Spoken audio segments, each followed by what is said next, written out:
Welcome to રસોઈ ગુજરાતની હું છું સ્મિતા મોદી અને આજે આપણે બનાવીશું દેશી ગવારનું શાક, એ પણ એકદમ સિમ્પલ રીતે અને બેઝિક મસાલા સાથે બનાવીશું।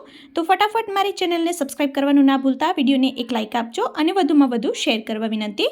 તો અહીં આગળ મેં સૌથી પહેલાં તો 500 થી 600 ગ્રામ જેટલી દેશી ગવાર લીધી છે। તો તેની સાઇઝ તમે જોઈ શકો છો કે આ ગવારની ઓળખ છે કે આ એકદમ નાની સાઇઝની હોય છે, આ રીતની જ હોય છે અને આટલી જ હોય છે। તો તેને મેં બંને બાજુથી કટ કરી લીધી છે અને તેને 2 થી 3 પાણીએ મેં સરસ રીતે ધોઈ લીધી છે અને આ રીતે એકદમ કૂણી પણ છે અને આ એકદમ તાજી તોડેલી અમારા વાડીની જ છે। તો હવે આપણે તેનો વઘાર કરીશું। તો વઘારમાં સૌથી પહેલાં અહીં આગળ 4 મોટી ચમચી જેટલું આપણે તેલ ગરમ કરવા રાખી લઈશું।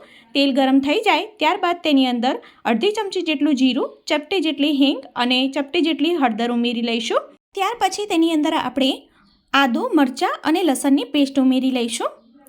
મરચાંનું પ્રમાણ અત્યારે મેં થોડુંક વધુ રાખેલું છે અને થોડાક તીખાસવાળા હોય તેવું લેવું। તેને આપણે 30 સેકન્ડ માટે સારી રીતે સાતળી લઈશું તેલની અંદર, જેથી કરી આદુ અને લસણનો કાચો સ્વાદ જતો રહે। તો આ રીતે 30 સેકન્ડ માટે મેં તેને સાતળી લીધું છે અને ત્યાર પછી આપણે જે ગવારને બંને બાજુથી કટ કરીને રાખેલો હતો તે ગવારને આપણે આની અંદર ઉમેરી લઈશું। તો તમે અત્યારે જોઈ શકો છો ગવારને મેં બધો જ અહીં આગળ ઉમેરી લીધો છે। આ એકદમ સિમ્પલ અને યુનિક રેસીપી છે, તો અંત સુધી જોવાનું ભૂલતા નહીં અને વિડીયો ગમે તો એક લાઇક આપવાનું પણ ભૂલતા ના।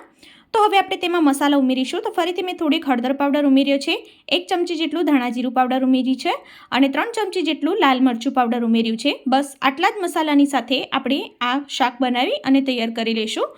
હવે તેની અંદર આપણે સ્વાદ પ્રમાણે મીઠું ઉમેરી લઈશું।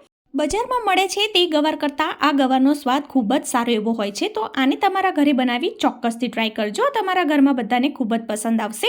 હવે આપણે બધા મસાલા ઉમેરાઈ જાય ત્યારબાદ તેને આપણે સરસ રીતે મિક્સ કરી લઈશું। તો આ રીતે મિક્સ થઈ જાય ત્યારબાદ તેને આપણે 1 થી 2 મિનિટ માટે ખુલ્લા ઢાંકણ ઉપર આ રીતે તેને આપણે કૂક થવા દઈશું, જેથી કરી આપણે જેટલા પણ મસાલા ઉમેર્યા છે તે સરસ રીતે એકદમ કૂક થઈ જાય। તો 1 થી 2 મિનિટ જેટલો સમય થઈ ગયો છે ને તેની અંદરથી તેલ પણ સરસ રીતે છૂટું પડી ગયું છે અને એક વખત ફરીથી આપણે તેને આ રીતે ચલાવી લઈશું અને ત્યારબાદ તેની અંદર આપણે જરૂરત પૂરતું પાણી ઉમેરી લઈશું।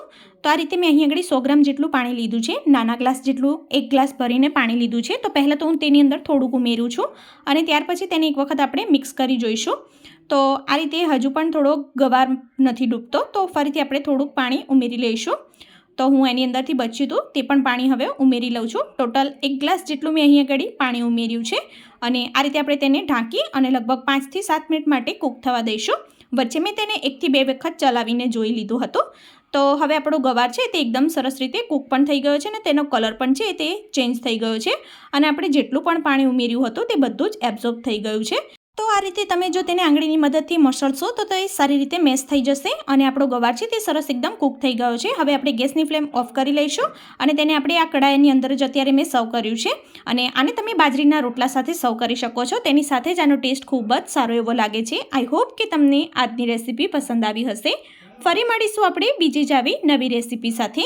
બજારમાં મળે છે તે ગવાર કરતાં આ ગવારનો સ્વાદ ખૂબ જ સારો એવો હોય છે, તો તમારા ઘરે બનાવી ચોક્કસથી ટ્રાય કરજો।